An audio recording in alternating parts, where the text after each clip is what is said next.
What is going on, everyone?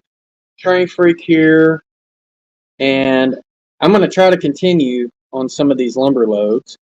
So hopefully some people will come in and hang out while we're working on. I've got some that needs pin wash still, like these. You know, that's what the pin wash looks like after I do that. But what else I have been doing is I've been sanding. And so you can kind of see, well, there we go, how it looks like when it's sanded and you get that black. So this is actually going to do a little bit better. Randall Ellison is the first one in the chat. What's going on, Randall? I hope you're having a good Saturday evening. We got John Benicki in the house as well, Mr. JB, as I call him. So, like I said, we're going to have a couple of different things going on. I'm just trying to get these lumber loads finished so that way we can get these up on the layout. So, Randall is waiting for a call. So, that's cool. Nothing wrong with that. I'm going to move some stuff out of the way. And I do have the layout on for special reasons. So, but anyways, I hope everyone has had a good weekend so far. Me, Amanda, and Aaron, we went down to Hot Springs, Arkansas today. It's a pretty big tourist trap. And we went to the Mid-America Science Museum and spent quite a bit of time there. And then we've also went to, there's a petting zoo and an alligator farm there, and we went and checked that out as well. So JB's had a busy weekend. Randall did a trip last night. It was to an assist a cruise doubling up on an empty coal. Okay. And we got Kyle Stevens in the house. What's going on, Kyle? We got Rusty here with Possum Bayou. So welcome, Rusty. It looks like we got 7 in the chat. We got Joe Rader here as well. So Joe Rader showing that green badge. Well, it shows green in StreamYard, but Joe Rader is a channel member. Papa John Trains is here as well. So howdy to Papa John Trains. All right. So like I said, for those that are now just coming in, I still have several lumber loads that I need to finish pin washing. So Rusty, I actually got to hold, and Amanda and Aaron did too, a baby alligator. It's about 6 years old. So yeah, you wouldn't think a 6-year-old is a baby alligator, but yeah, I got to hold a 6-year-old. It felt like really smooth. You would have thought an alligator would be like rough and scaly, but it was very, very smooth. Gary Shanks, you're not late. Dude, I actually just got started. Actually, I'm not even started yet. I'm just here running my mouth. So, welcome, Gary. So chilling, slowly starting to work on my layout. Again, built the legs today. Well, that's where you got to start is legs. You can't start with the, the flat section if you don't have anything underneath supporting it. So if you're building a table style layout, you definitely got to have the legs first. If you're building like what I have is a chef style layout, you got to have the anchor points in first. Container Man 68, what is going on? Roy Hardwick.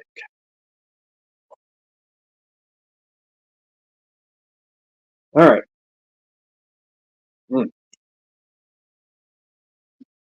Yeah, I haven't even started yet. I mean, we're only not even 5 minutes in. So, yeah, you're definitely not late, Gary. Not late at all. So, you might hear some racket going on behind me. I do have the trains going. I've actually, well, they're not going. They're not moving. But I do have a couple. Let you hear my diesel and my steamer. I don't know if you can hear that steamer or not. That whistle is not real loud. I might have to swap it out and put the rotary snowplow on. I think it has a louder whistle. So, all right, so let me check a couple of these comments here. Papa John says, hey, I got 2 box cars with rounded roof like I seen in your channel. Thanks for showing them to me. Awesome. So those we call the turtle roof style box cars. I got a few of those. John Arthur, what's going on, man? Joe has said, I did a couple of videos today and the chat moved up. Took an hour to put all the cars away. Okay. Sound like you were busy. Kyle also did my first decoder install in a brass model the other day. Added a TSU 2200. Not bad, Kyle. And here's the thing. If you ever want to upgrade that to Blue Nami, you don't have to unwire anything. The wire harnesses, you can just gently cut the plastic around the decoder itself, pop the decoder off, and you can replace that TSU 2200 with a BLU 2200 and do the exact same thing, and that's going to be for an easy upgrade. I will tell y'all now, ever since I put Blue Nami in my first decoder, or a Blue Nami decoder in one of my locomotives, my first one, I am probably going to go that direction from here on out, because if I'm wanting 7 operators at one time on my layout, that means I still have to buy more throttles. And I kind of did the cost estimate. I could sell, let's say, one of my throttles. I have a Pro Cab throttle. It's not wireless. I could sell it. I'm going to keep the small Cabo 6 that's not wireless for the competition layout or switching puzzle layout. So I'll keep that to go with my power cab, and then just replace all of my Tsunami 2s with BLUs as they come out with them, and just go that direction. Because if anybody wants to come over and operate on a layout, they've already got their throttle in their hand, and it doesn't matter if you're Android or iPhone. So, and then I'll have a couple for those who don't want to use a phone. So you have it that way. All right, let's see what else is happening. I'm building modulars, so have the bases already built, just needed legs. Okay, there you go.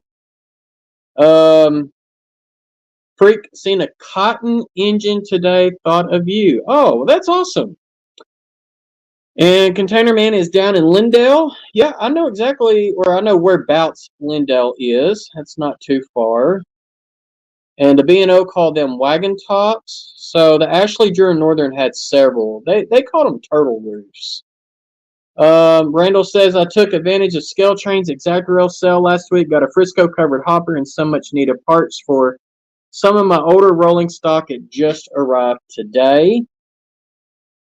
And Kyle says, I'm learning things so slowly but surely will think of. John is saying, man, doing wiring today, and I'd love for them to figure out HO scale dead rail. I know the whole thing is batteries. You know, maybe, or if you had like maybe a dummy locomotive, maybe finding a way to wire MU hoses between them, that would be interesting. I can tell you they've already got it figured out for S scale. So just need a little bit smaller, but yeah. And we got Tim, CP368's here. What's going on, Tim? Less than a week until I can order my third SD39. That's pretty awesome. All right, so I'm going to go ahead and get started. So I'm going to ask y'all, do you think I should do sanding first? This one here is already sanded. Or do y'all think I should do painting first? Or more or less pin washing? I got to do it all. It's all got to get done. So that's going to be the question that I'm asking you in the chat. What would you rather see? And then those who are not here, well, they lose, they snooze, right? John Archer saying RC airplanes have tiny batteries and fly. Not just RC, I mean airplanes like drones, dude. We got like a little drone that's only like that big, and it lasts for a while. But I know it doesn't use as much power to spin those little motors really fast than it probably takes to move a heavy locomotive and a whole bunch of rolling stock behind it. So that's going to be the kicker, is battery strong enough that last long enough to power those type of motors. I see Tammy and Ray just popped in here, so we got mom and son train Railfans here. Welcome, welcome. Paint first, wash, dry brush is my 2 cents. Okay, there you go. Yeah, I haven't got to the dry brush stage yet. And Container Man is showing he is a member for 22 months. That's almost 2 years. So I think when you hit that 2-year mark and there's only a couple of members that have it, gets that really cool cotton belt logo right beside their name. I think right now, I can't see because I'm on StreamYard, but I want to say Container Man probably has the Mopac logo. So if you are a channel member, the people that are brand new, you'll see a Train Freak logo beside them. After a month, they get the really cool Ashley, Drew, and Northern logo. And then I want to say it's after 3 months, they get the Rock Island. After, I could be wrong, it could be 6 months. Oh, SP logo. Okay. So, yeah, I forgot I threw the SP one in there too. Then it's the Cotton Belt, and then those that have been members for, I think, 48 months, which my membership hasn't even gone that long, gets a 819 logo, which was the last steam locomotive that was built by the Cotton Belt during the war era. It don't look like the Mopac. So the Mopac one's going to be the Buzzsaw. So it's not the Eagle, it's the Buzzsaw. So there you have it. So yeah, the logos, like I said, I can't remember all the months and whatnot. I would have to go and look on it. I'm on my phone. It's really small. Okay. Well, all it shows me on StreamYard's a little green thing. Squirrels, Magnet Fishing and Outdoors. Hello and welcome to this madness that I'm going to be doing. So not doing any fishing tonight. I do have a pond on the layout that I need to finish up, and there is someone fishing in that pond.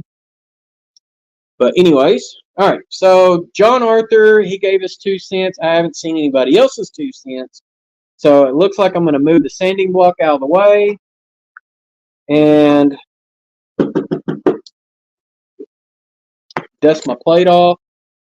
Willow Creek Industrial Spur. Welcome. So Container Man says that he likes the eagle and the stripes. I like that one too. But the Buzzsaw, man, it's just so nostalgic. All right, let's see. Which ones do I not have done? Okay, we'll start with this one. So I've already got my wash made.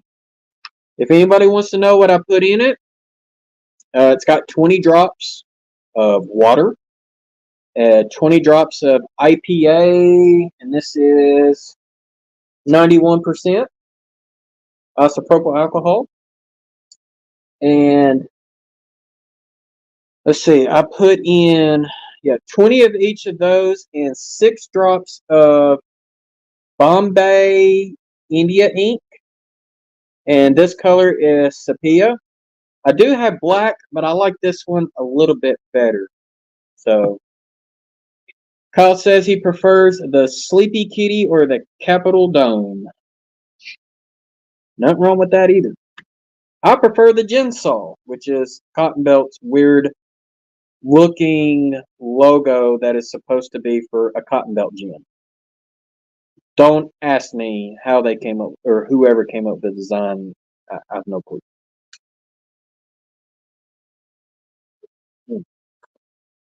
No, Rusty, not the IPA you're thinking about.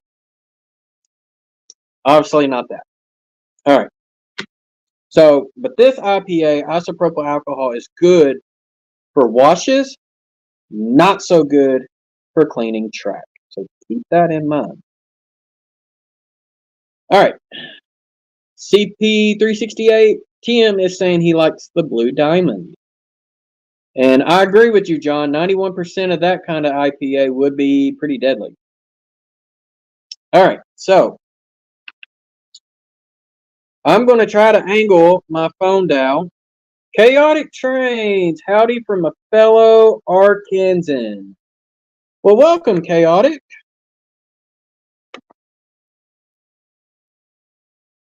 Whereabouts in Arkansas are you at? I might have been down in your area today, possibly. And let's see, John Nopal's here. I was going to say, don't drink that. Yeah, absolutely. Do not drink that. Oh, Worcester. Yeah, you're not far from me at all. I know exactly where Worcester's at.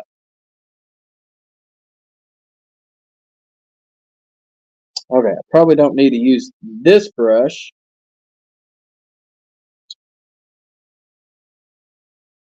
Probably need to use a little bit bigger brush. Now, here's the crazy thing about when it comes to washes. Let me see if I can turn this to where y'all might be able to see it. Soon as you dip your brush in there, you ain't even got to dip it all the way, and it just soaks up. So I don't know if y'all saw that or not.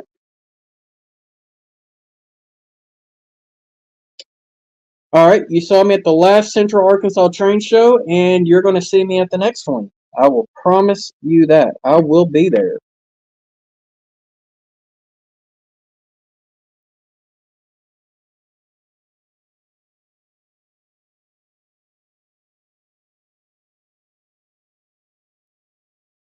I've already got my tables. I'm looking forward to going back.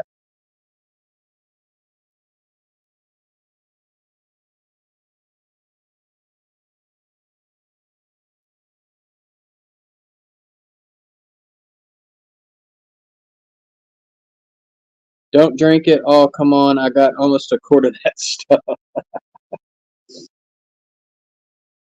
So, Chaotic, are you just going just to go, or do you have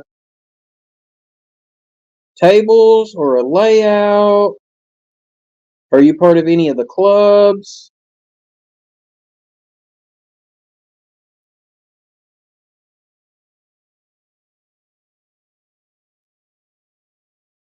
All right, we're going to let that one soak in.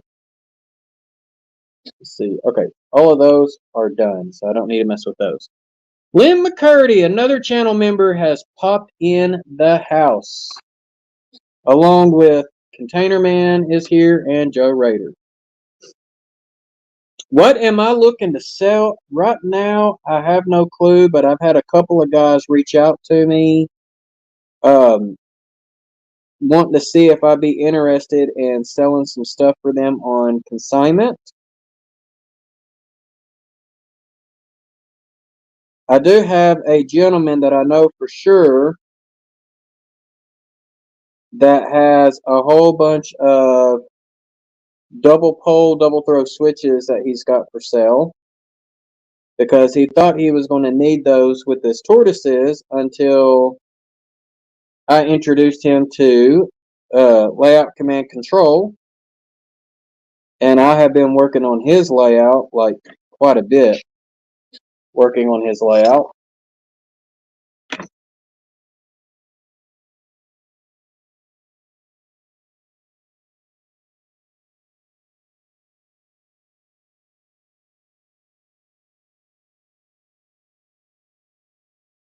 Don't drink it now. You say something. So actually, we did, Lynn. So me and the family, we went to Hot Springs, Arkansas today, and spent some time checking out a couple of the museums. And for those who don't know, Hot Springs, it's a pretty big tourist trap, and it has been for lots of years, as you know, some famous people such as Babe Ruth, Hank Aaron. They used to do a lot of spring ball there in.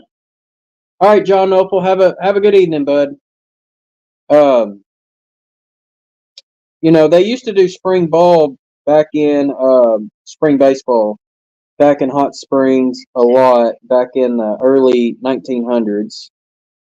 And that's actually where Babe Ruth set the record for the longest home run of 537 feet, which I believe is still a record that stands this day.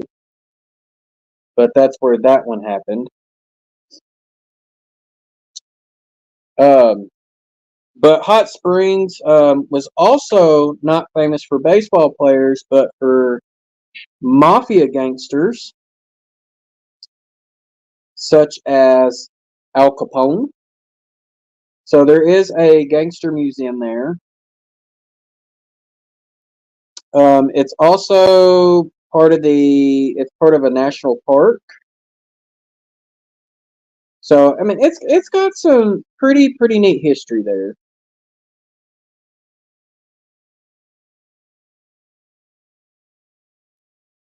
Yeah, this is one that I forgot to paint one in. Oops.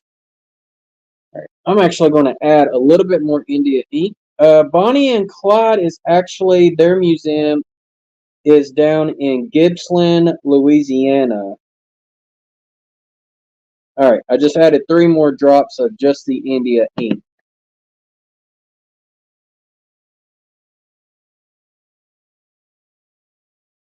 Yeah, Al, he did go everywhere, Tim, but as far as his vacation hotspot, it was down in Hot Springs, Arkansas. A lot of people that had money went there mainly because of the bathhouses.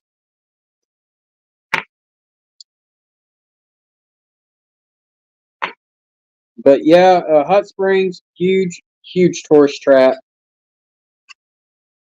It's only about an hour and a half from where I live. So, I mean, we can go down there in a day and, do a couple of things and, it'd be all right. Yeah, I think that did a little better since I added a little bit more India ink. So I have my wash, I think just a little bit too weak from the beginning, but it seems like it's doing a little better now.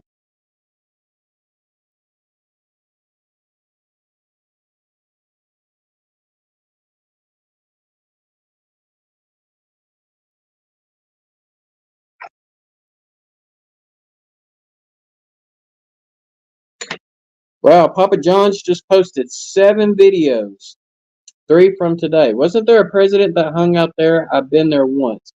So there was actually a president who grew up there, and that was Bill Clinton.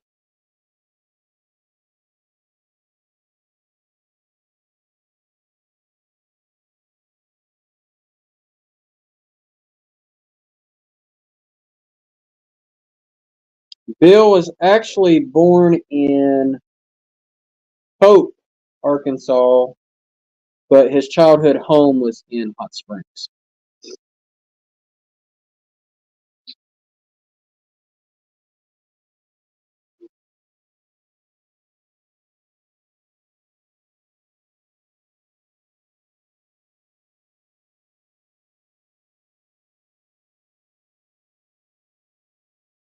I'm sure y'all be glad to see me get these here finished and on the layout.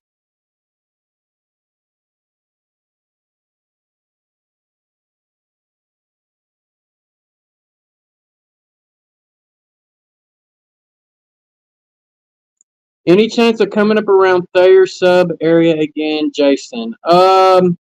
I was supposed to actually be up there a couple of weekends ago, and some stuff came up to where I had to cancel my plans. I was supposed to be back at Davidsonville, camping, which is right off of the Thayer sub, but I was not able to come up.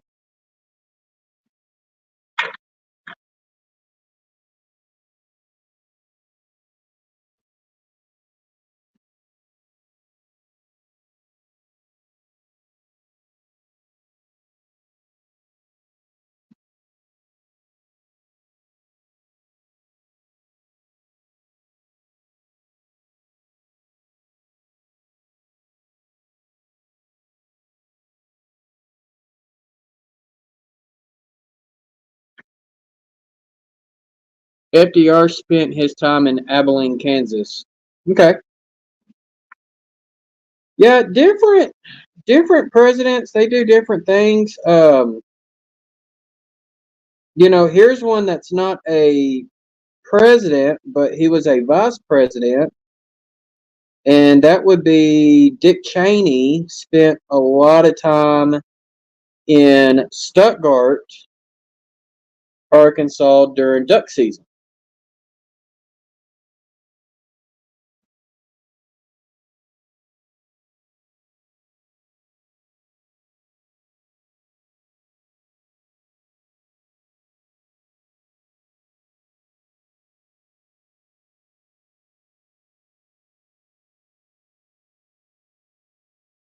All right, let's see here. If you get up that way again, get ready to see several BNSF's new ES44 ACHs and ET44 ACH units. All right, Kyle, have a good night, bud. We'll see you next time. All right, Chaotic. Have you ever visited Tiny Town Model Train Exhibit in Hot Springs? It's a whimsical place. Nothing is to a particular scale. Oh, okay. No, I have not. I know the customer's layout I have been working on Fridays when I'm not up on Steve Childer's Friday Live with him. Is the last person that worked for the Arkansas Midland Railroad before G&W took over. So I go to Hot Springs quite a bit, but not for touristy stuff. Today was kind of the first in a while to go do that.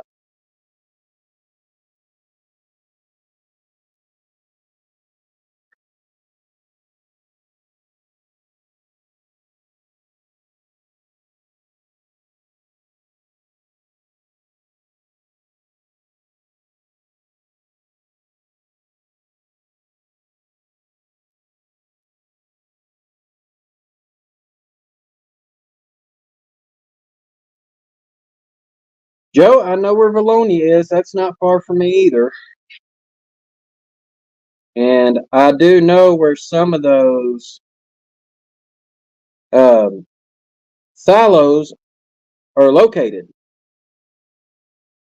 And there was one, I want to say it was not far from the Scout Reservation in Damascus, that they had a scare back during the Cold War.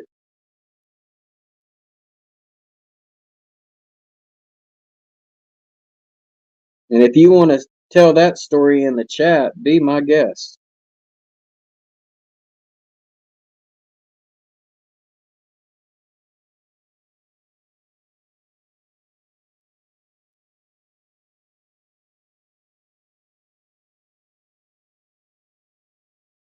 Look at the history of Tiny Town. That guy that built it is long dead, but it's maintained, though. It is at the entrance to Linden Park. Okay, I'll look into that. I can tell you the Caddo River is not fed by a hot spring, but by a long shot. Yes, the Caddo River is that's a little south of Hot Springs. The river that runs through Hot Springs would be the Washita River, and there's actually 3 lakes in that area, and each lake, well, they dump into each other. You have Lake Washita is the really big lake. It's I think it's Arkansas's largest lake. It dumps into Lake Hamilton, which dumps into Lake Catherine.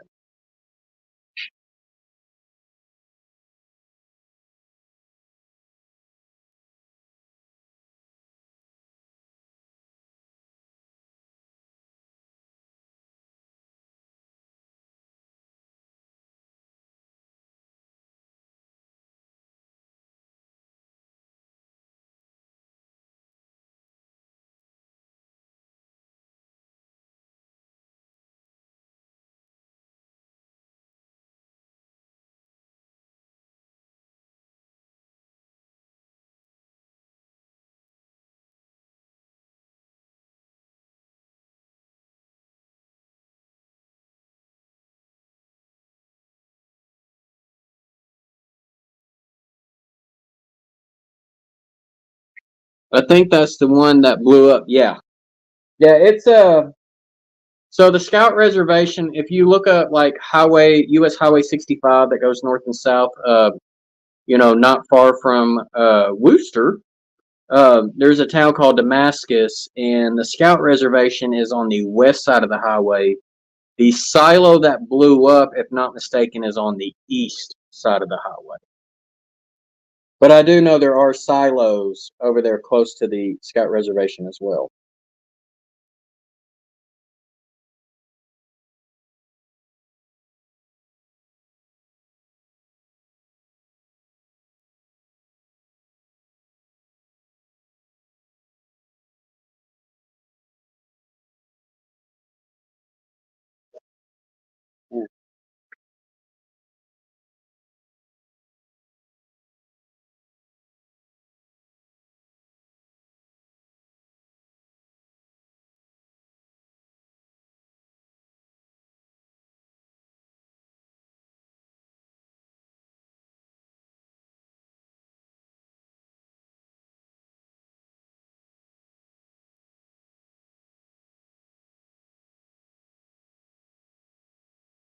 Yep, not far from my house, exactly. The Caddo River is damn near ice water. No, I will tell you, if you go up to northern Arkansas, Rusty, go to like Calico Rock, Mountain Home, the White River, as long as you're like Batesville and north. The White River, that is some really cold water. And then the Little Red River as well is, well, yeah, the Little Red. It dumps out at Heber Springs or Greers Ferry Lake. That water's cold too, and both of those rivers are pretty notorious for like trout fishing. That's cold water. Spring River's also got some cold water in it as well.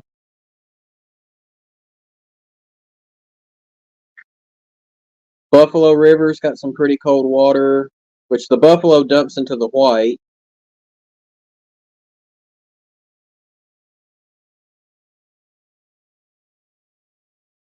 So silos.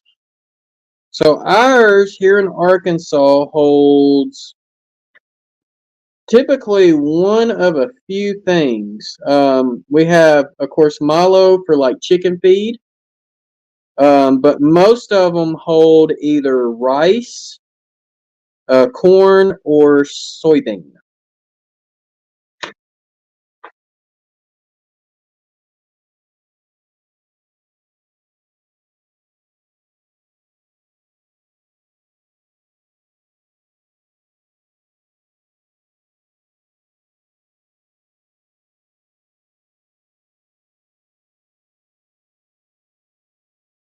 There we go.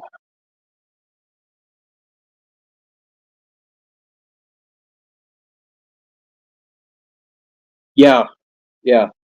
Oh, dude, that spring at Rush, dude. That is one of the coldest springs um, that I have ever sat in. That one is cold. The area of the Buffalo that we like to float is like Baker Ford or Woolham down to Gilbert. That's one of our favorite areas. But I have done like Maumee all the way to Rush as well. But yeah, that Buffalo River, that's cold. And that's actually, and it's a national river too. How many times have I been to the Diamond Field? I've been there like 4 or 5 times. I highly recommend it. It's a lot of fun. I've never found any diamonds. When I was a kid, they used to have a siren, but I think they took that away. And anytime someone went to the visitor center and they found a diamond, they would blow the siren to let people know that, hey, a diamond was found. It's you do pay to get in, but anything that you find, you do get to keep, and they have more than just diamonds there. But the thing I highly recommend is do not go in the middle of the summer when it's hot, because there is no shade, and that dirt, it's like sand, it reflects. You will cook yourself. And ask me, how do I know that? So, but yeah, the diamond mine, that's pretty cool. So I know you can go underground near Baxter Springs, Kansas, take a canoe on the underground river, and come out at the Twin Bridges on Grand Lake. It's only about 25 miles, but you need a lantern. Oh, that sounds pretty cool. Corn and hay, soybeans go with the grain bins along with wheat. Yeah, we have a little bit of wheat here, but not that much. I think it's mostly like winter rye what they use.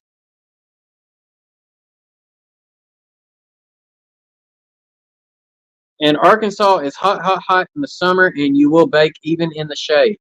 So Chaotic will agree with me that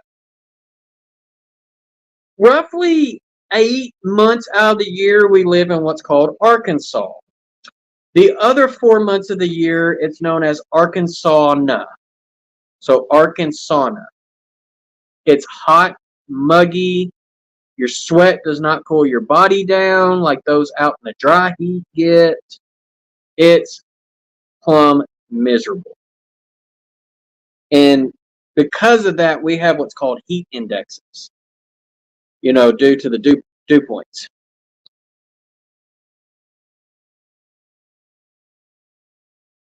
Yep. So there you go, Arkansasna. And I actually ended up getting that from a local meteorologist that grew up in Little Rock. So, and he's actually a chief meteorologist now. And that's what he likes to call Arkansas is during the summer is Arkansasna, especially when the dew points is really, really high. But today was beautiful weather. So the Mid-America Museum that we went to in Hot Springs actually has a small nature trail. And their nature trail, it's got dinosaurs. They call it their dino track. So it's pretty cool. But we did get a little bit of outside time today as well. And then plus we went to the alligator farm and petting zoo. And that big lizard that Lynn was talking about earlier that me, Aaron, Amanda, we all got to hold was a baby alligator.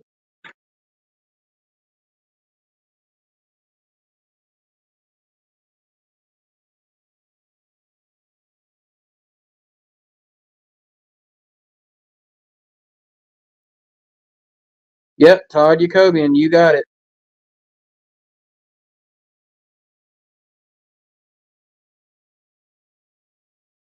He used to say that on Channel 7 News all the time. Arkansas during the summer.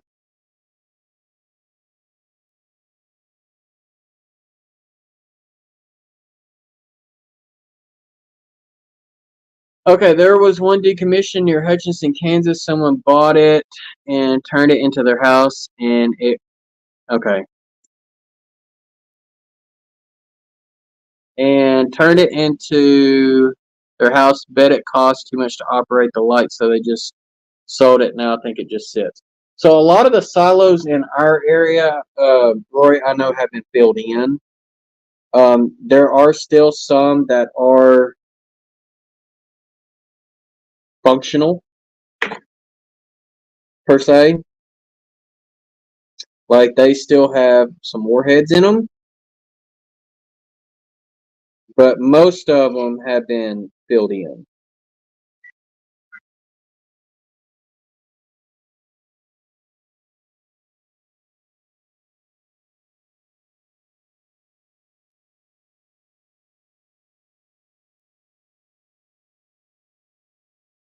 Yeah, it's going to take me a few times with this with these washes to get it as dark as I want it down in all of these crevices.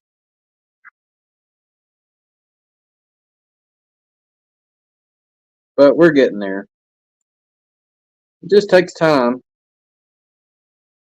Can't rush this process.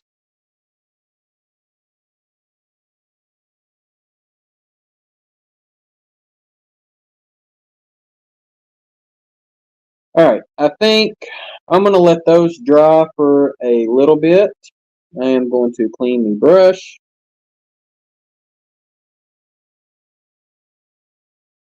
Get the wash off of it.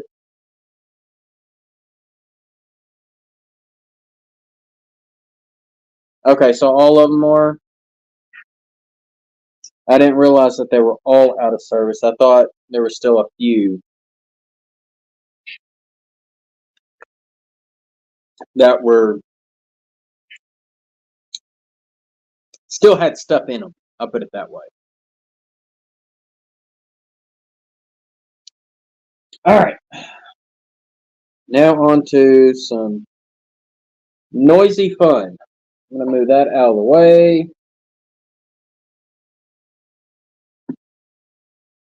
Yes, those are the new Walthers wood loads. So Willow Creek, I'm actually working on a video on those. It's a long overdue. But I bought 3 kits of them, and because I have the Walthers sawmill complex, there's like several buildings up there. That's the area of my layout that I'm currently working on. Once I get that whole area fully scenic, then I can go after my scenery AP through the NMRA's achievement program. All right. So each of the kits, for those who are interested, comes with 10-foot boards and 16-foot boards. So there you go, 10 foots and 16s. They come with, show you the ends, 4x4s and 2x4s. So you get 2 of each of the 10-footers, 4x4s and 2x4s. And you get 3 each of the 16-footers of 2x4s and 4x4s per kit. So, okay. So this one is completely done. And this is what it looks like after I sand them.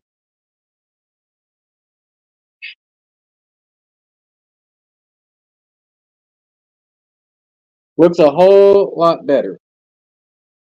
So, especially a whole lot better than that top one. So, I'm lightly sanding these. This is on a sanding block. Just kind of go back and forth until it starts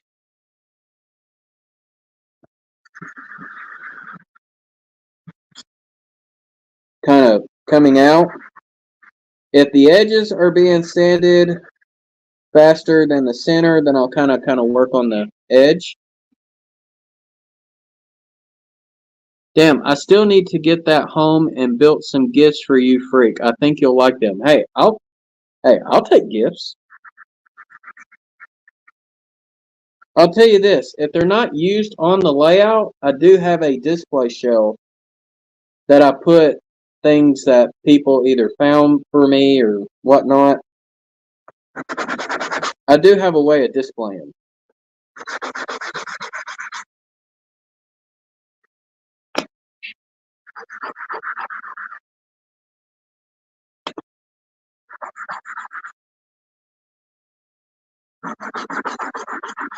I know it's kind of loud,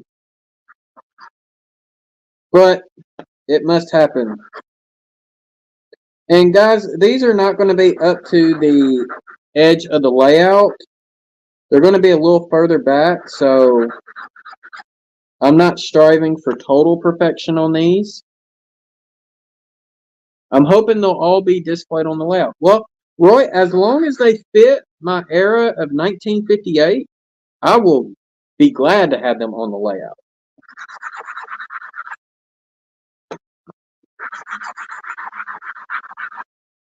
The only thing about, you know, when you're era specific, and John Arthur's in here, so he'll agree with me. It doesn't look right when you say my layout is, you know, 1958, but I've got stuff on there from 1970s. Yeah, they're not going to the Home Depot. You're right about that one, Joe. They're all too straight. That is no lie. Okay. That one is done. No, these are going to go to be loaded on some type of rail car. They're just going to kind of sit under the shed. Oh, this end here actually needs washed. That end looks good. That looks good. That looks mostly good.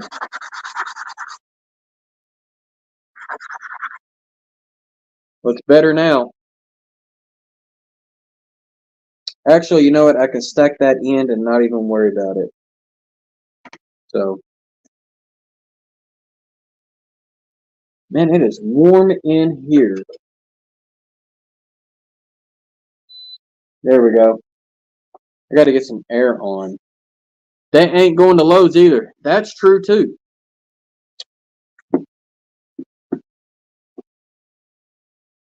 I've never bought lumber at Menards, so I don't know what their lumber's like.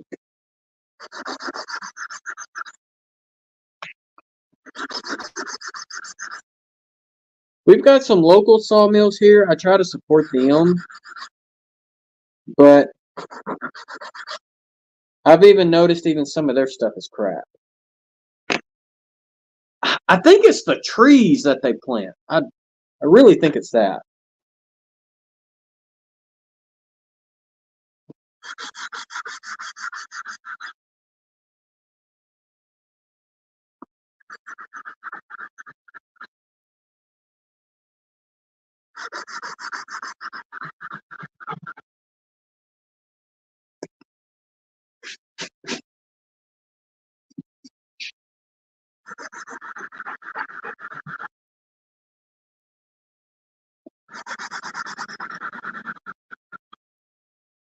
There we go.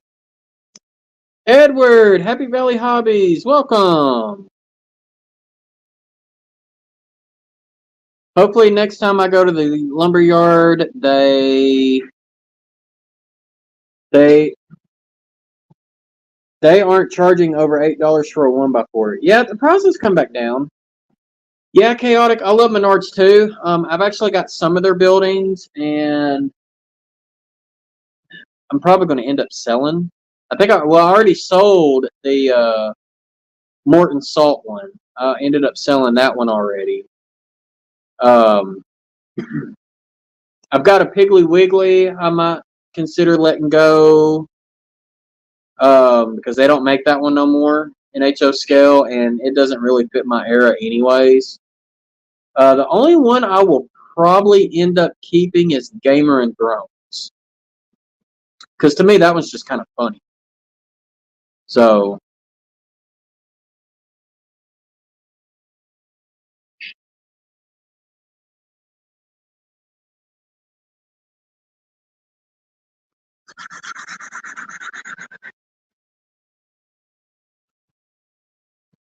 ooh.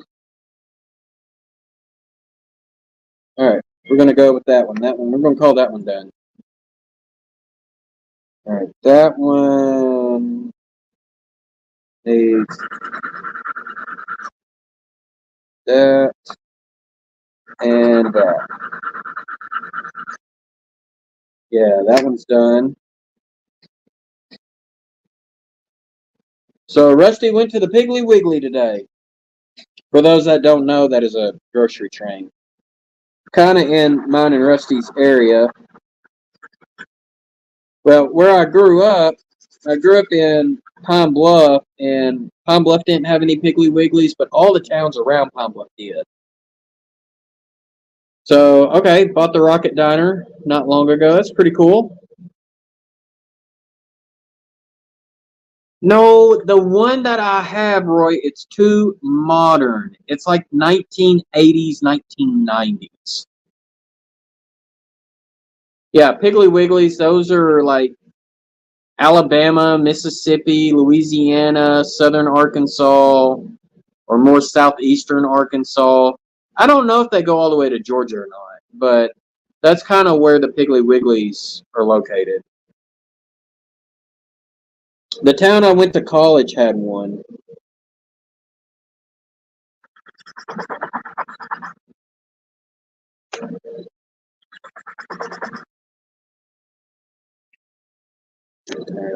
Ooh, that top needs it.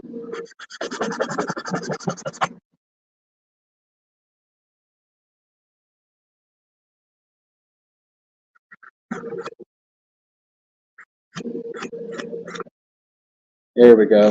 Much better. Yep, I lived in Magnolia for years, and it used to have. Okay, so Southwest Arkansas has them too. Okay, fix that. What do you want me to fix, Roy?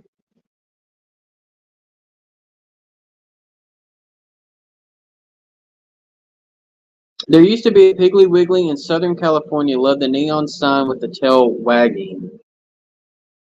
Well, Roy, if you're trying to tell me to fix the Piggly Wiggly and make it look like it's an older building, that's going to be nearly impossible because it doesn't have the correct signage, and the signage is lit with animations.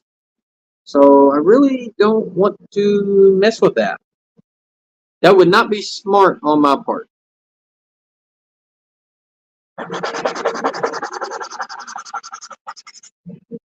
It's much easier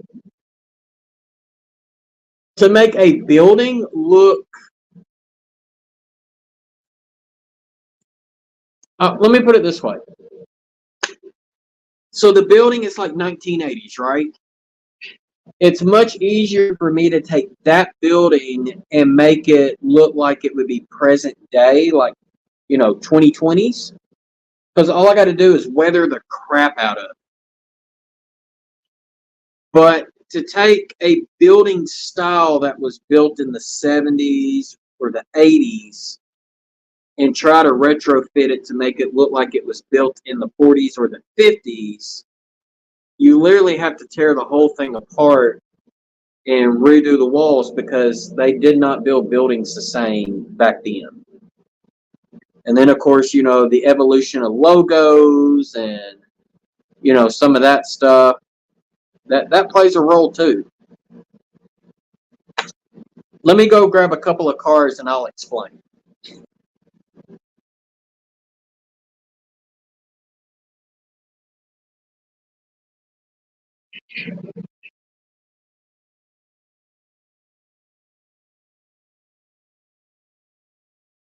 Okay. So this ain't Piggly Wiggly, but it is a company. And these are both reefers. Same company. The difference is one is a wooden car, which would have been used like in the 19 teens, 1920s, maybe into 1930s. And then the other one is a steel car that would have been built in the 40s and the 50s. This is a very well-known company back in the day, and it's still even known today for their, what I call a sub-company. It's a company that they created that was not for the original intent. For example, you got the Ford Motor Company. Well, what did Henry Ford ended up making with the scrap wood parts out of his car? Well, he got involved with another guy whose last name was King. You have now Kingsford Charcoal. So Henry Ford played a role in Kingsford. So you have this company here, and y'all have seen it on my layout. Wilson Car Lines, Wilson and Company. What they used to do was they were a slaughterhouse. They were like or a food company. They competed against like Swift and Hormel, a lot of companies, right? Well, this is their original logo. So, in other words, if I went even further back in time and say I'm modeling like 1930, I could not run this on my layout. I mean, it's technically I could because it's my rules, my layout. But this would be too modern. I would have to have a whole bunch more of these. Now, over time, they did take the wooden cars and they did repaint them and put that logo on it. So that's just kind of an example why I can't take that Piggly Wiggly, especially with the logo on it, and try to retrofit it to make it look like the logo of 1950. Even though I'm modeling 58, even if it was like 1955. Because the thing is, you don't want the building to look like it's brand new. You don't want every building on your layout to look like it's brand new construction. That would not work. So Rusty said he worked at Piggly Wiggly when he was a teenager. We had to wear one of those goofy string bow ties. There was a lot of grocery stores that were that way, Rusty.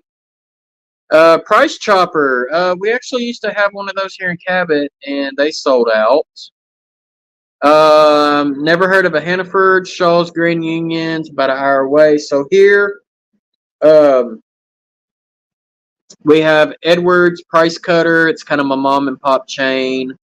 We have a chain out of, like, in Pine Bluff where I grew up. It's a Texas-based chain called Berkshire's and Super One Foods, same company. Kroger is really big in this area. And I'm trying to think of some of the other small ones. Harps, that's kind of a small mom and pop one. That's pretty well known in northern Arkansas. Of course, Walmart, neighborhood market, big. Walmart's king here. No food lines. No food lines out in Arkansas that I know of. You could remove the sign, add a clapboard siding, and weather it, but don't use it as a Piggly Wiggly. But the thing is, it's lit, it's got detail on the inside, and it just does not look right. Or sell it and make money, and that's probably what I'm going to end up doing. Yeah, totally agree about not having all the buildings look new. You need to have at least 90% of your buildings look like at least they're 10 years old. So if I'm modeling 58, I need at least 90% of my buildings looking like they are from 1948. Save-A-Lot. We did have Save-A-Lot. Our Dollar Generals are starting to get food in them, but not really much. The Dollar Tree, same with them too. Harps bought the Price Chopper in West Plains, Missouri, and it's a 10-buck store now. Yeah, Harps is what bought the Price Chopper here in Cabot. All right. I've got one more that I need to sand.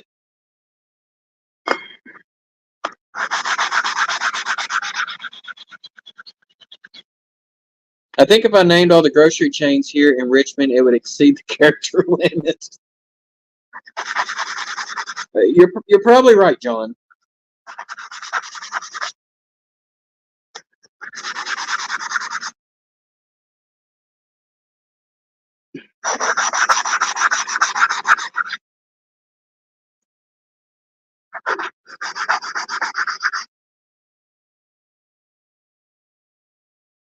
Family Dollar, Dollar Tree, we just say Family Dollar Tree. Yeah, we're getting those as well.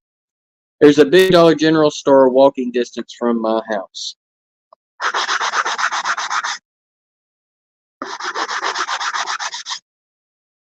Yeah, the Dollar General's not bad. Like, if I need just, like, something small, like maybe milk and eggs, bread, I'll go there before I'll go to, like, any of the bigger grocery stores.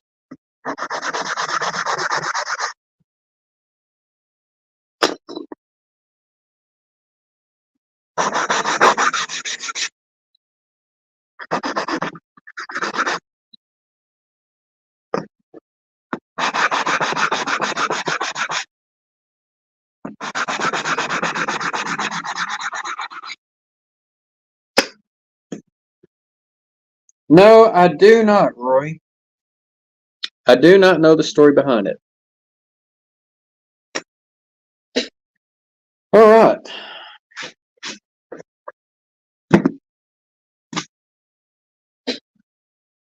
Let's see here. The two singles. Am I missing one of my doubles? Yep, I am missing one. That's not good. That is not good at all. I wonder if I put it up on the layout somewhere and I totally forgot. That's probably what ended up happening.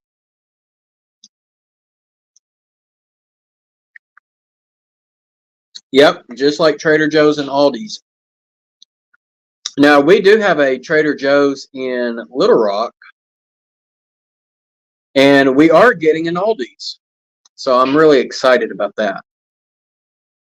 My wife has got some super severe food allergies, and she plans on getting her YouTube channel back up and running, and she plans on doing some podcasting. And one of her first episodes is going to be talking about her food allergies. And Trader Joe's, Whole Foods, Aldi's, and are the ones that really carry the foods that she can have. And Kroger does carry some stuff. Walmart, not so much. All right, Joe, have a good evening, buddy. I will catch you next time. So, yeah, Aldi's not bad. So Aldi and Trader Joe's, those are actually German based. There is a YouTube channel. It's like German with Felicia or something like that. I watched her in the past, and she actually pronounced Aldi a little bit different.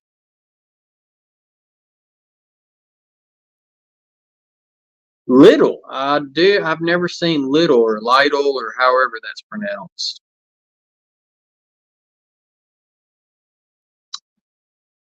So, Roy, she can have chicken, fish, as long as it is organic.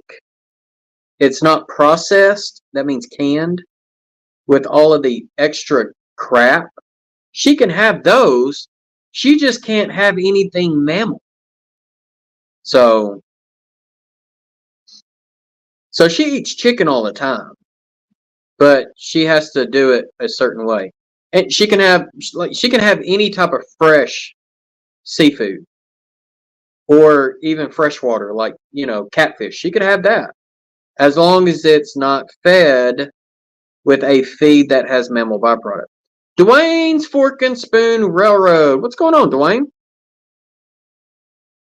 Yeah, I eat a lot of seafood as well. I see food and I eat it. So that's me. Yep, she got the tick bit. She got bit sometime in 2019. So, and now they're saying that it's not limited to the one species of tick. It could actually come from different species. She can have quail and pheasant. Quail and pheasant are both birds. She can have those. So she can actually have reptile and amphibian. So if she wanted some frog legs, like what Rusty has down there in southern Mississippi, yeah, she could go frog gigging and get her some frog legs. But we're not fans of the frog legs. I do like a gator tail, but she probably won't eat that either. Yeah, enough to make me not want to be in the woods anymore. And I'll tell you this, it's not every tick carries it. It's like 1 out of 1,000,000 that carries it. There was one time I went up to the scout reservation and came back home, and there was one latched on the back of me.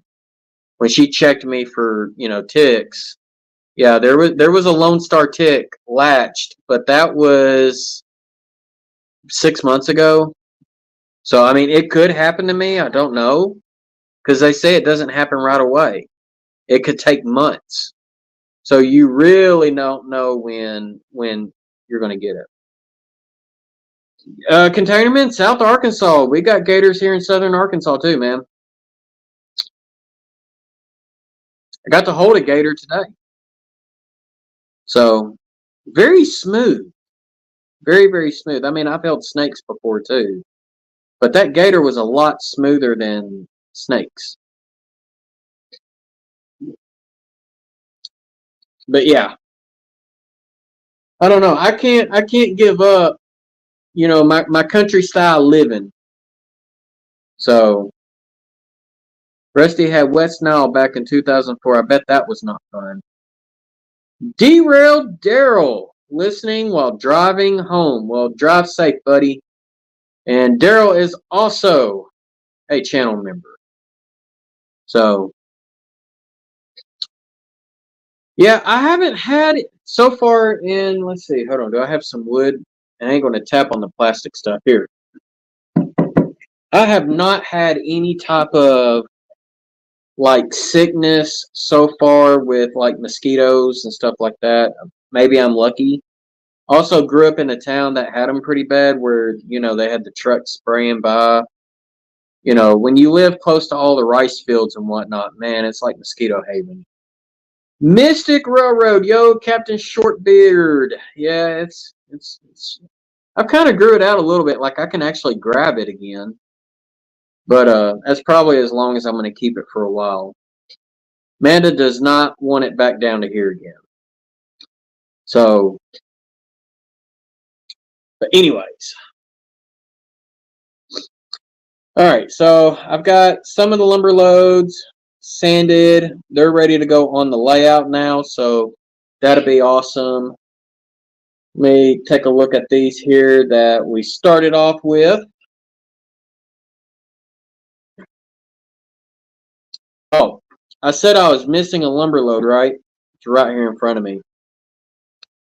That one needs sanded. Hidden in plain sight. Oh boy, your wife is telling you to shave. Oh man. Look, if my wife ever told me to completely shave, I would not do it.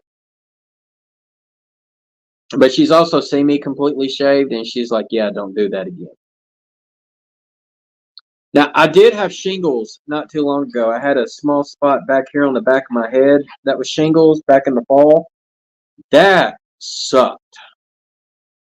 It felt like someone had an ice pick and they just picked it in my head and held it there for a second and then pulled it out, picked it in, pulled it out, picked it in, pulled it out. But it wasn't just like constant stabbing. It was like it would just come and go at random times.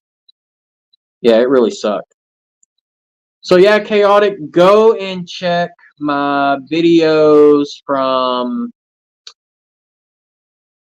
before August. And you'll see how long my beard actually was. It's almost ZZ Top. Almost. Not quite, but close enough. I mean, it was down to here. Like, you couldn't see any of this. So, alright. So, I got to get this dude sanded.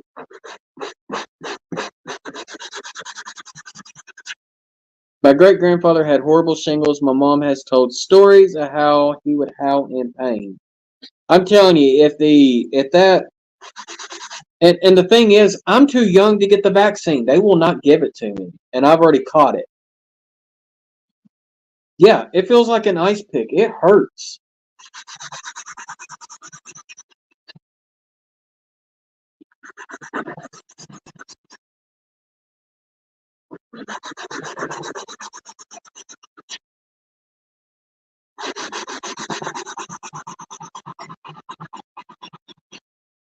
And here's the thing, like when I got diagnosed with shingles, I only had like 3 little blisters, all in an area about that small, just right on the crown of my head, and that's where it is actually chicken pox. Yeah, a lot of people my age. I mean, that I had chicken pox, but I will say it's no fun.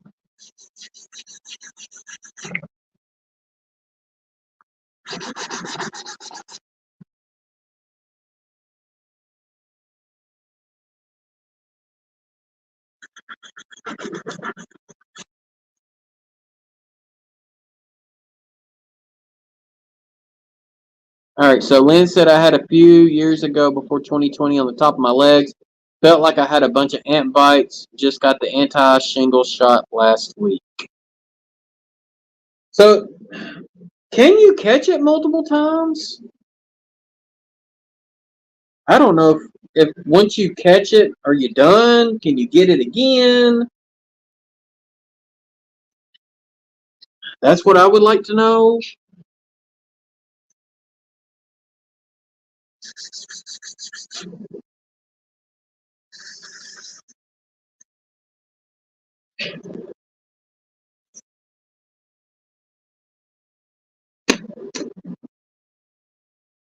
There we go.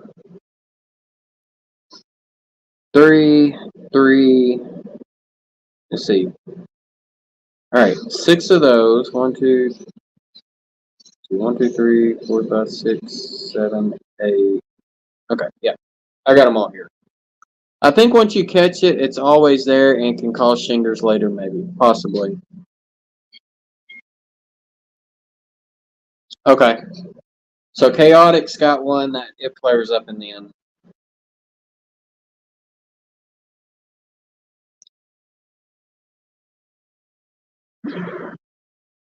So Chaotic, are you also involved in the Fremo Club that's kind of based out of, what is it, Conway and Greenbrier?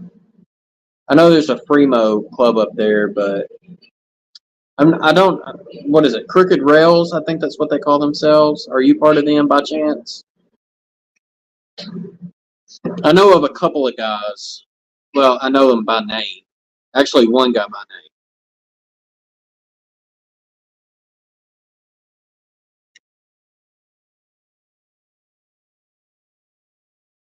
Oop, that's there needs washed.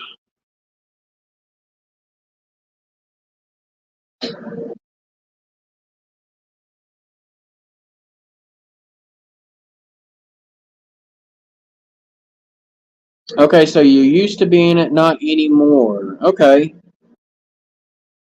Any reason why you left?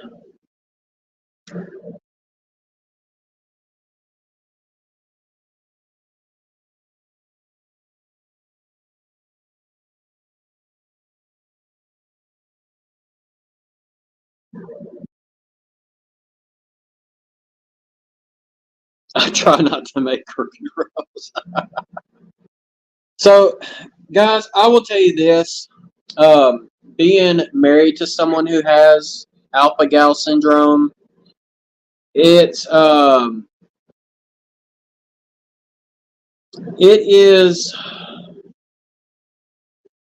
it's life changing, and it's not just life changing for the person; it's life changing for the whole family. If we cannot find a restaurant that has, let's say, vegan options, then there's no more going out to eat. No more fast food. No more, sit-in. Family functions, that all goes out the window, like as far as going out to eat. If we go and eat at like one of my family members' house, she has to make her own food and bring it. So no more potlucks. Yeah. Oh, new club. Okay, well, I'll fill you in on this too, and maybe you can get with me later on this. There's me and a whole bunch of guys, a group of guys that are working on starting a club as well. And I've got an ideal. It's not a modular club. It's actually like a permanent layout place. So, but I don't know where is Crooked Rails based out of? Because I know they do a lot of stuff. Like I know they were at Lehman Library not too long ago.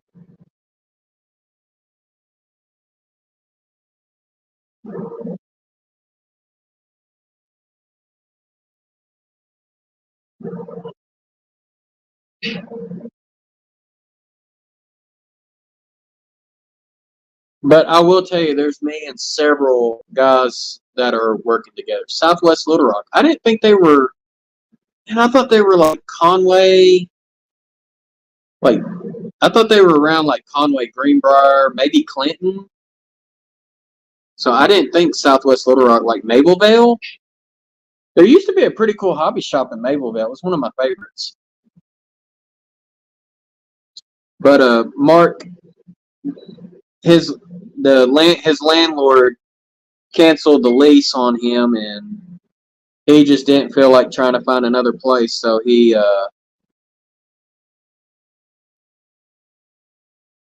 just pretty much decided he was going to sell out, and that was it. I missed his hobby shop.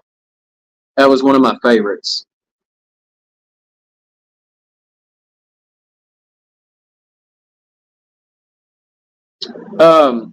Well, let me ask you this. He also got broke into twice. Yeah, I remember him getting broke in.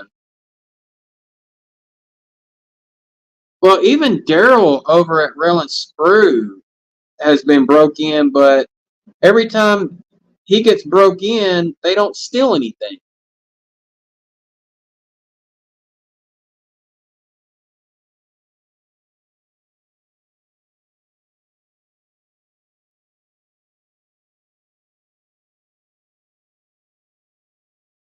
Which is weird. A train horn alarm? Yeah. Oh, dude, that would definitely work. That's a good idea, Roy.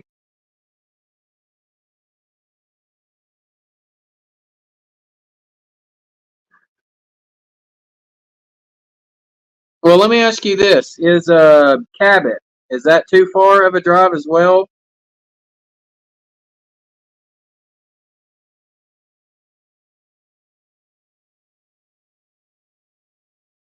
Because I've got people out of Little Rock, Quitman, Heber, Bald Knob that's interested in wanting to start up a physical club since we don't have one, but they do not want to be in Little Rock due to the high crime.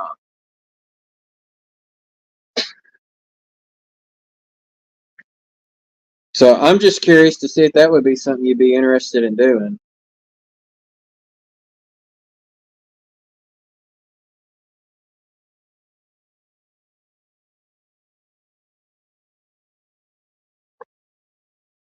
Russ is rocking O and HO trains. What's going on? All right, let's see here. It's a pretty long drive for me, but for the right folks, I would be interested. Okay. So are you a HO scaler, N scaler, O scaler, S scaler? Just curious.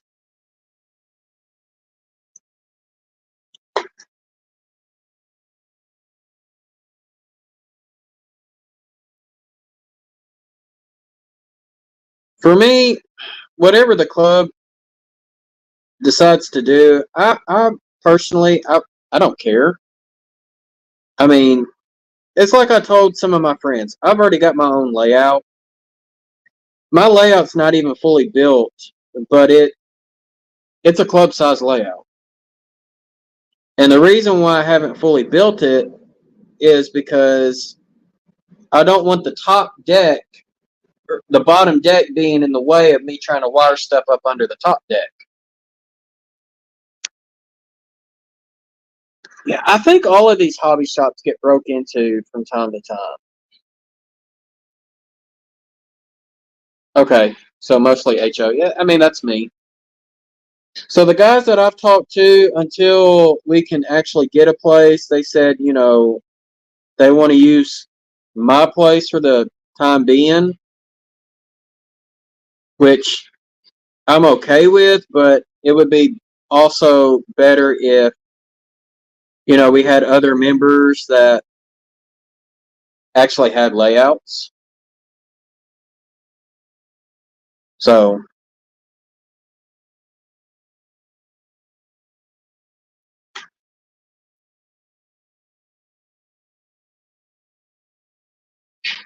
ooh, here's one I haven't even done at all.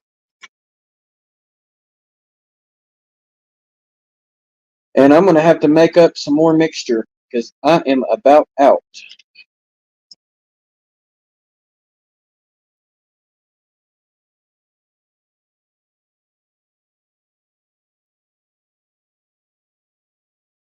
But definitely get with me, shoot me an email or something.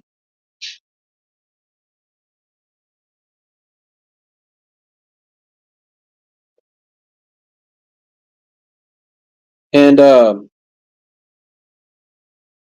that way I can pitch some ideas to you.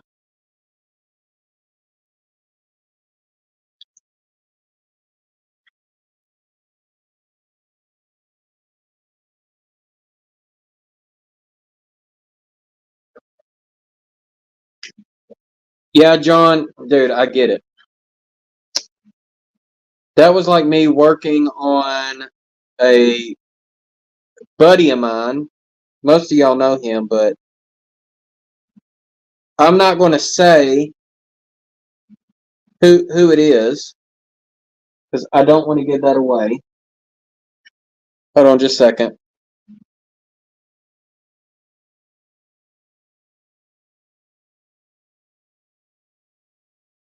Okay. But I'm working on a special boxcar for him, and I have been hand painting the graffiti on it, no decals, using this dude right here. That is a very fine tipped paintbrush. And yeah, it would be much easier if it was in S or O. Or even G.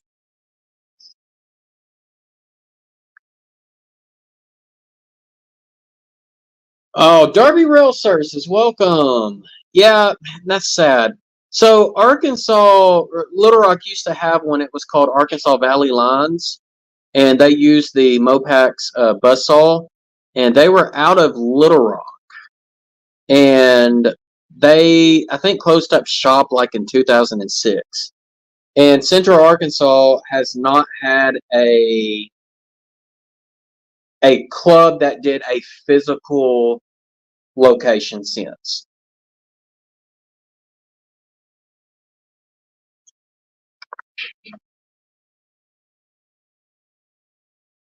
But what me and a few guys have talked about, there's actually about 10, 15 guys total, kind of all spread out, is we're working on setting up a 501c3 just for the club, and then set up different divisions.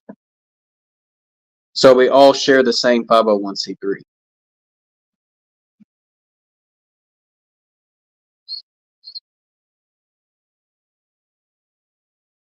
All right, so earlier I did kind of a 1-to-3 ratio. This time I'm doing like a 1-to-2.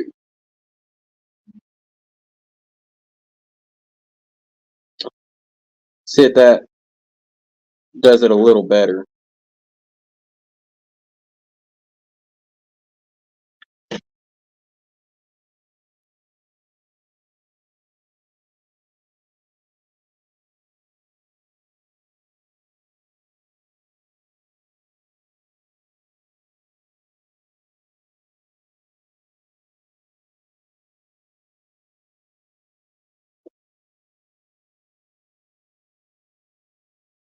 Yeah, I might have to come back to it. Okay. Crooked Rails does have a physical place now beside a church, by the way. Oh, okay. But see, the thing about them is they're modular and it's Fremo, which is not to standards. And the thing that a lot of the guys that are looking at wanting to start up this club, they don't have places in their home to where they can either store or build a layout at all. Like one of the guys, he lives in a RV for living, or that's his home, is in a fifth wheel camper. So it's just all he can afford. It's just him by himself. So, he doesn't have a place to store stuff like that. And even though that a physical place could store the modulars, we're kind of more or less looking at it as we want it to be a place that we could do a long-term lease from a city. And if you do it that way, set up a 501c3, eventually you go and save up and buy or build your own place. That's definitely the way to go. I did a lot of homework talked to quite a few people that are involved in clubs, like not just members of clubs, but like up on the high level, to kind of see what worked for them, what did not work for them. And think of it this way: why go through the process of reinventing the wheel when you could take that wheel and just make it better? So that's kind of where I'm at with there.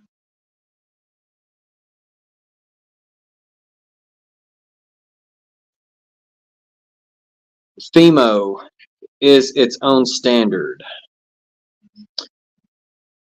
Well, I don't think it's called FEMO. It's FREMO, free modular.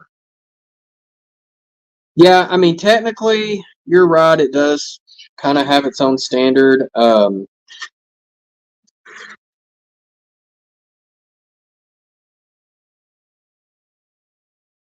It's like I told the guys, I said, hey, if y'all want to do modular, then by all means go for it. I said, I'm not going to be a part of it because I'm not interested in it. I've already got a layout. My whole thing is, you could have the biggest layout in the world. It's not a lot of fun to operate it by yourself. It's a lot more fun to operate it with other people. So, and my customer down in Hot Springs that I've been working on his layout agrees.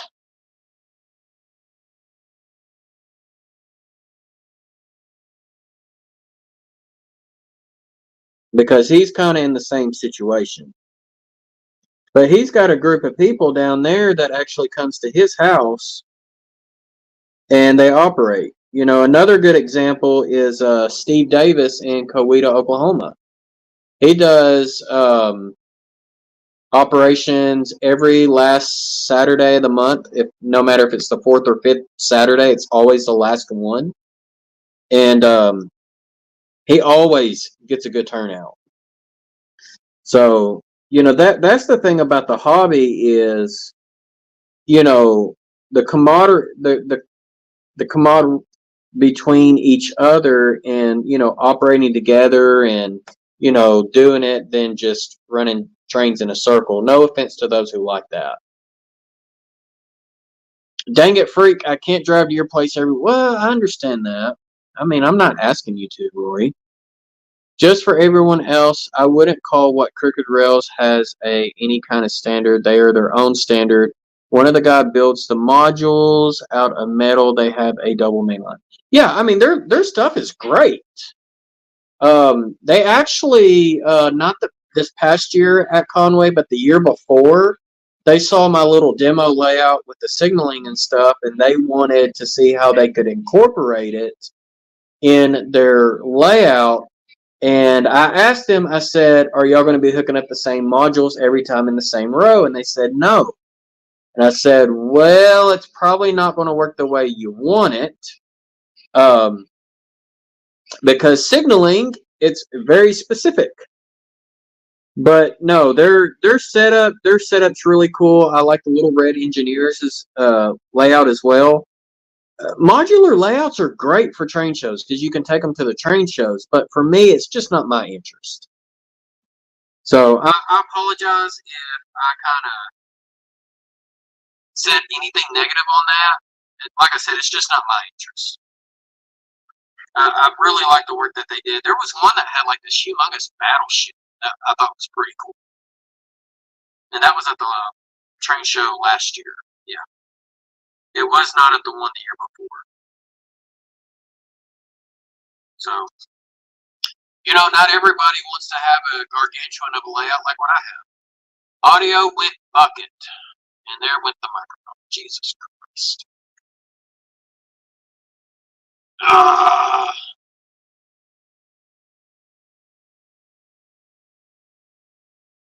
Alright, let me check it. It shows it's going good on my end, so not sure.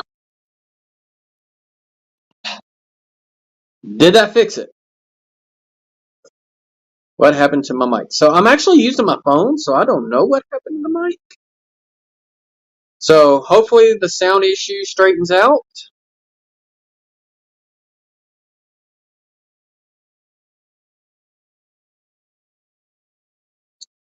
Okay, that worked. Okay. So actually, a close friend of mine, and he was at the train show too. Is his name's David Jackson. Um, he models in scale and he does T-track modules, and that's what he likes because he likes taking his layout everywhere. It's one half dozen's another. So I mean, like I said, it's just not for me, and that's okay. Yep, he used to S scale. Let's see here. Let me go back. That's a new one. My favorite is the Outdoor Drive-In Theater. Is that the one you're talking about? Is David Jackson's? Yeah, David used to do S scale years ago, if that's who you're talking about. And Lynn, I do like your modules, especially you got my billboard.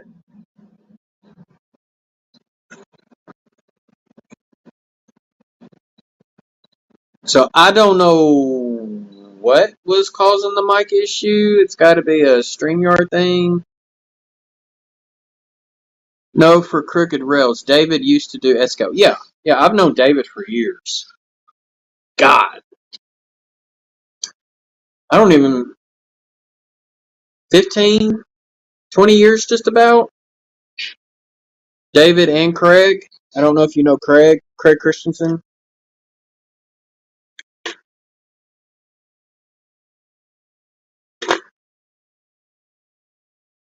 Now, I know Bald Knob, that's kind of a drive for you.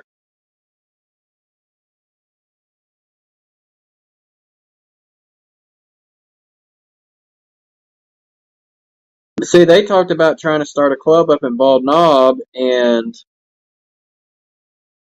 I mentioned to them, I said, well, what about Cabot? I said, you got quite a few people around Bald Knob. There's a few people around the Little Rock area, and I was like, why not somewhere kind of in the middle? Maybe BB would be another good spot. Yeah, I do a lot of deals for Craig too. I actually talked to Craig earlier today. I've known Craig since his shop was there in Pine Bluff, which is where I'm from. So I've known Craig for a hot minute.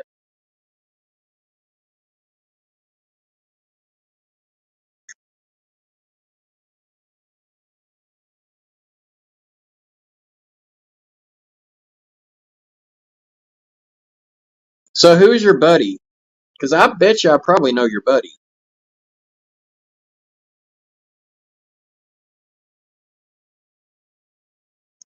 If he goes up, so your wife is from Pine Bluff. Okay.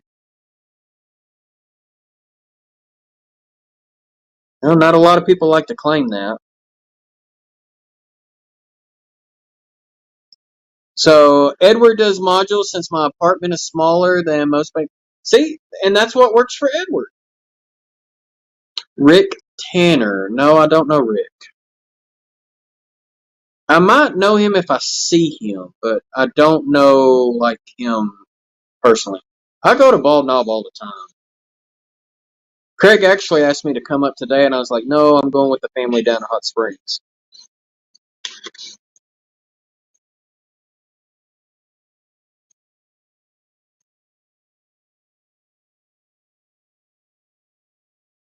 All right, John, have a good night, my friend, and I will see you next time.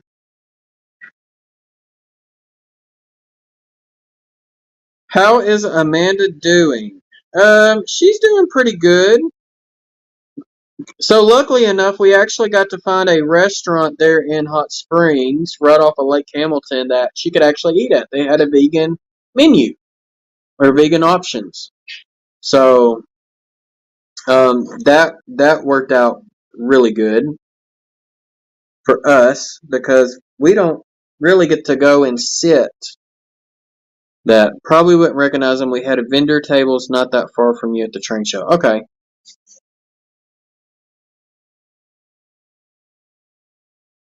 Yeah, I don't know everybody. I don't hang out at Darrell's shop that often. Um, I hang out more at Craig's than Darrell's. And that's because I've known Craig a lot longer. I didn't really start using Darrell's shop until after Mark went out of business. And that's years ago.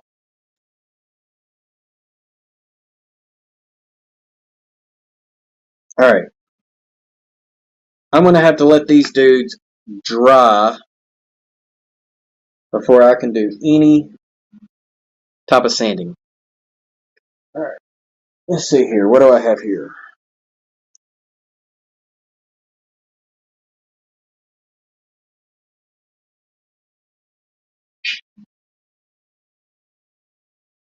Yeah, I worked on this guy here, but I'm not too happy. I've been trying to, whether I've got a fade on this one.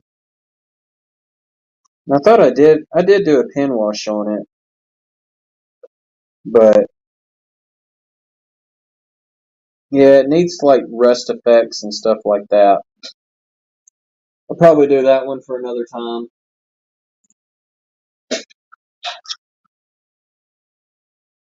Okay. Yeah, I'll definitely check it out. If there's a moderator in the chat, if they can pop up a link to Chaotic Trains, that would be great.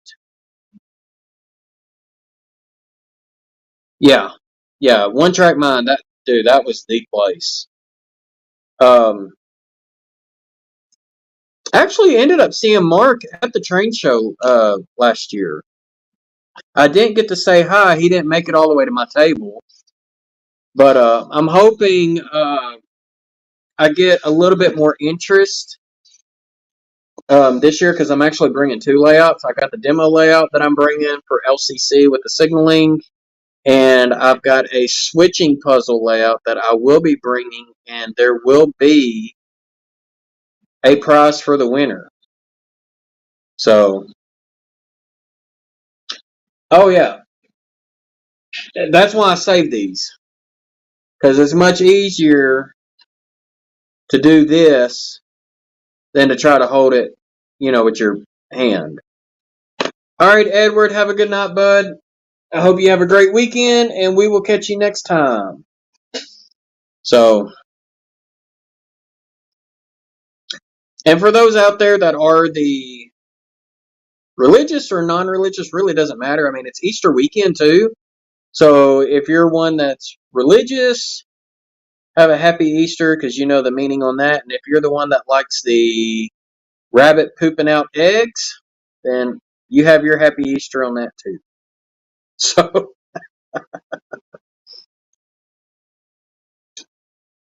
but yeah, I've been working on a boxcar. It's up on the layout. It's for Crooked Dave, Crooked River and Eastern.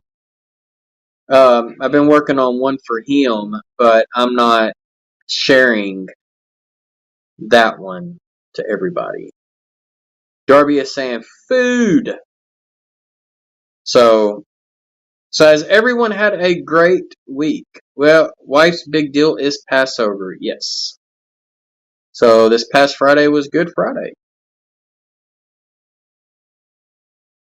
Good Friday for a reason. But that just depends if you're religious. Rabbit poop rules. See, there you go. See, Sparky always lurking in the chat. He's going to like the rabbit poop. So I got plenty of those. We're not going to color those this year.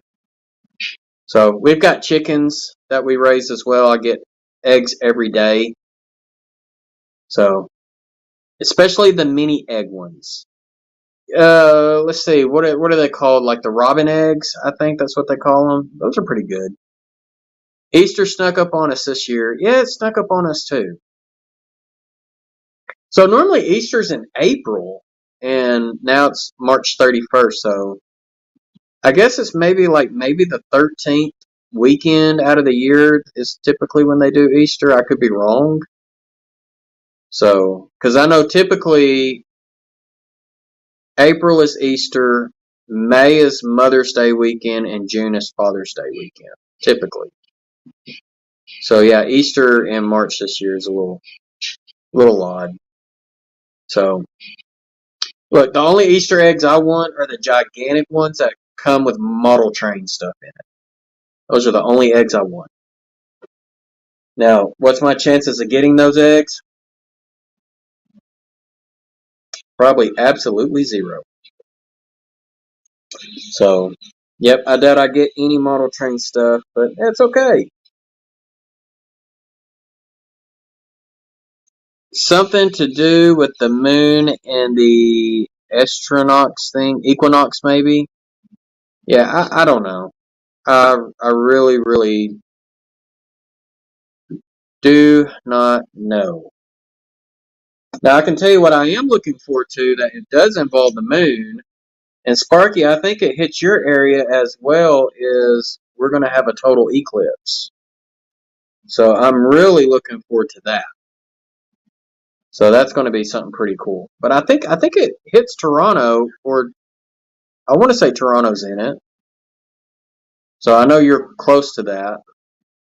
Yeah. So it's actually a week from Monday. So nine days. Yeah, I'm looking forward to that. I have taken off work. My wife has taken off work, and all the schools in the area are closed that day just for the eclipse. And oh, you're going to be at the dentist? Oh man. You're going to have to tell the dentist to like stop. So that way you can go outside long enough to catch it and then go back in and finish your procedure. I am all, yeah. Where you're at, you're really, really close to the middle. I'm in the 100%, but it's like closer to one edge. So you're probably going to experience it for like about 4 minutes. For me, it'd probably be about like 2 minutes. So, but we're thinking about maybe going up to my mother-in-law's, who lives in Batesville, or right outside of Batesville, Arkansas. And she is, I want to say that line is like really close to her house. And so we might do that so that way we can experience it for just a little bit longer. So I think the longest, I don't think anybody's going to get like 5 minutes. But it ranges, from like 1 to 4 minutes on that. So yeah, I'm really looking forward to it. I've been in a lot of partial eclipses, but I've never got to witness a total. So I think it's going to be really cool, but I think it's going to be a chaotic weekend for sure. So, all right, so chaotic. What railroad do you model? I know you said you live in Worcester. So I know the Mopac came through your neck of the woods or close to it. So are you old school and modeling like the Mopac? Are you modern, modeling the Onion Pacific? Okay, so you're all over the place. Okay.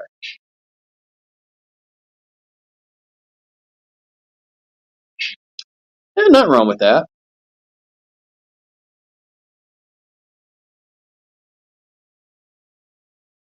Yeah, that would not surprise me.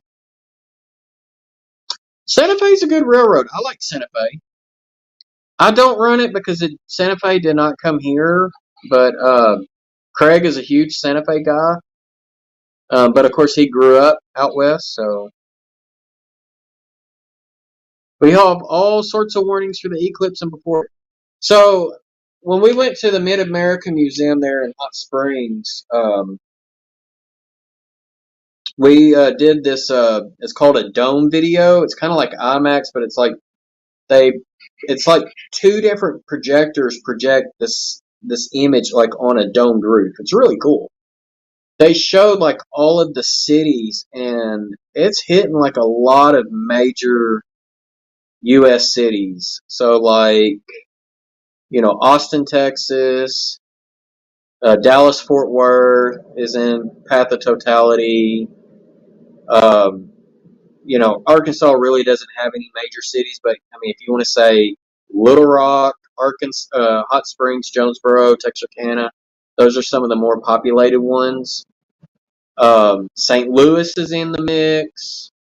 I'm trying to think I think it's Columbus, Ohio, or Cleveland, one of those is in it. I mean, there's like several big cities. So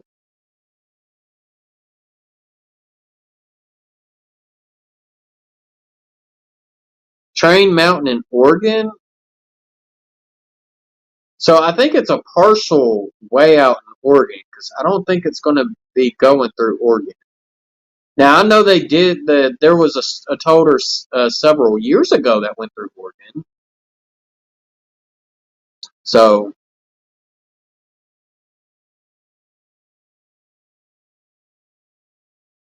well, I got, let's see, a total of 8 lumber loads finished. So that means I can go ahead and start putting these in over on the layout. So that's, I got 5 of the 10 footers. I think those look good. And 3 of the 16s.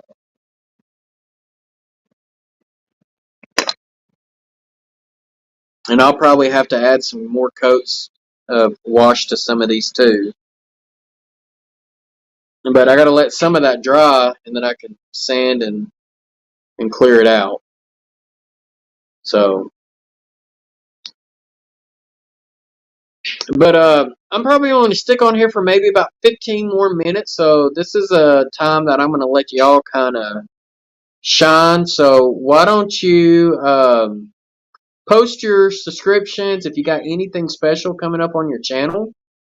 Share that information out with everybody so that way everybody in here can go check everybody else out.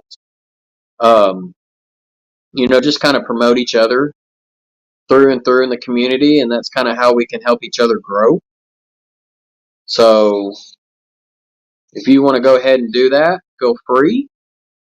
Like I said, I'm working on a video that's going to be a little more detailed on how I'm doing these. Right now, I'm not able to produce a lot of videos like I used to because I'm a real busy person. But if I can't produce lots of videos, then I think what I'm going to try to do is maybe spend more time on each one and just try to make each video just a little bit better. So that's going to be my goal for 2024. And then just kind of throw some live streams in here when I can, when I don't have much of anything else going on. I've got some stuff that I bought that I ain't even got to play with. Like I've got that static grass starter set. I haven't even touched it. It's been sitting over there on a shelf for like weeks. So the last time I touched it was when I did the last layout update video, and that was what? December, January? Like I can't even remember. Alright, Tim's got 575 subs. Video will be the mail call and review of the ST39s next month. Let's see here. Chaotic. My videos are chaotic, real trains and model trains. Nothing fancy. Hey, that's all good. Sparky. Oh, and stickers. Okay. Yeah, I've got most of my stickers hung up. I haven't came across any more. Let's see here. Randall says the only video planned for sure is episode 5 of the NASCAR Heat 5 career mode featuring Fredo Bajino the 4th. Probably going to do a review on the Exact Rail Hopper too. So that'll be pretty cool. Exact Rail makes some really good stuff. Oh, Tim is saying the 575th video, only 352 subs. Okay. Thanks for the clarification. Sparky's got a video up for the new meet and greet swag. I know Heath has worked real hard on that. I'm sure y'all are going to have a fun time. I will not be able to go this year. I've got too many expensive projects that I got to take care of. And yeah, that's a nice looking car, Jason. Which car? Not sure which car you're talking about.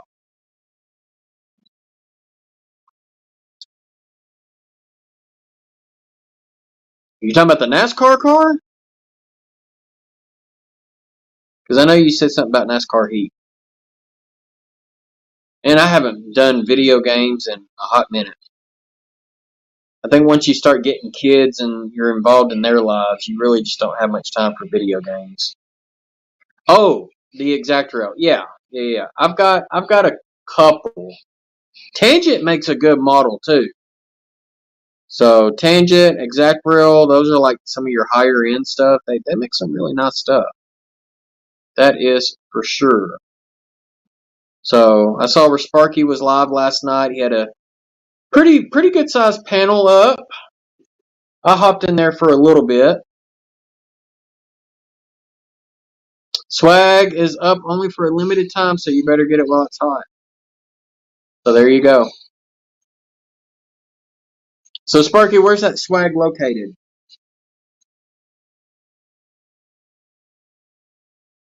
Is it on your channel? Is it on Heath's channel? So I know Heath is the one that did the designing on it.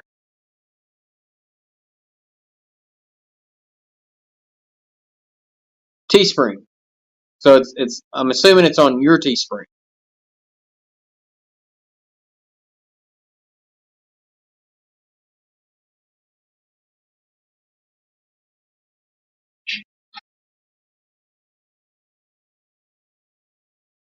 Alright, let's see here.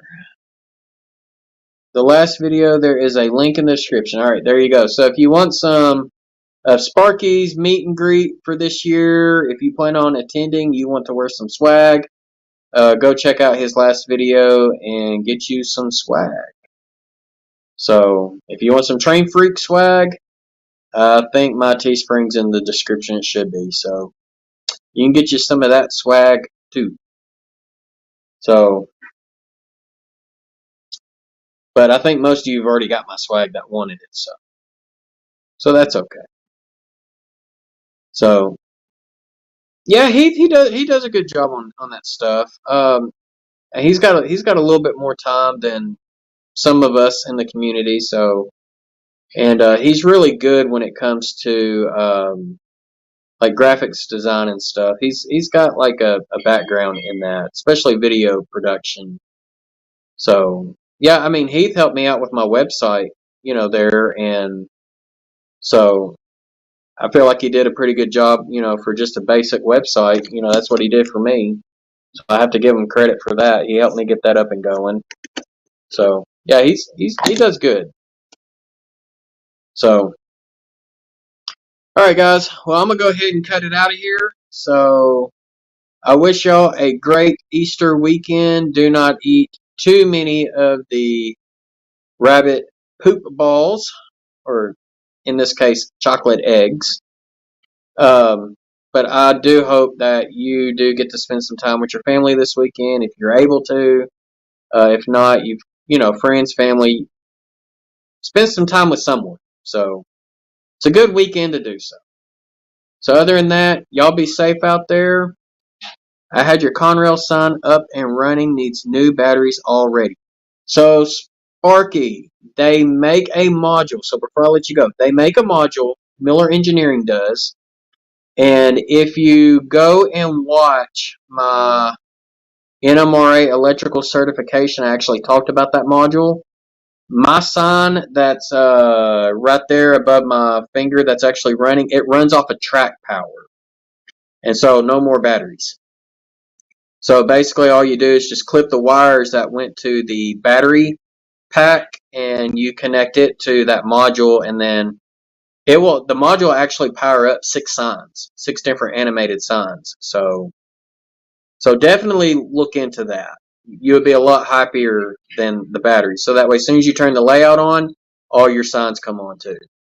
So, all right. Well, guys, link that in the description after. Okay. Yeah, I'll do it. It's I think I got mine off of eBay, but I'll link it in the description, and you could probably find it cheaper off of eBay possibly. So, all right, guys, y'all have a good evening. Great Easter weekend.